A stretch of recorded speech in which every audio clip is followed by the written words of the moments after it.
So hey guys, welcome back to another video. And in this video, I'm going to show you how to bypass this interface and how to proceed further without installing the driver. So let's get started. First, just press Shift plus F10. It will open CMD. If that doesn't work, press Shift Fn and then F10. Function key would be available on your keyboard. Press Shift Function and F10 all together, and it will open CMD. Now just type OOBE backslash bypass NRO.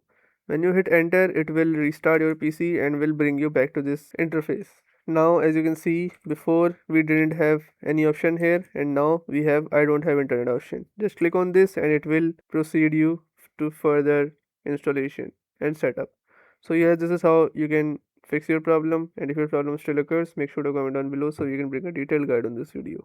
That's it for today's tutorial. I really hope this video helped you solve your problem or learn something new about your PC. My goal on this channel is to make everything about computers simple and easy, whether it's fixing errors, downloading software or any game, boosting performance of any Windows or any game, or understanding new tool. If this video was helpful in any way, don't forget to hit the like button because it really motivates me to keep bringing you more useful content.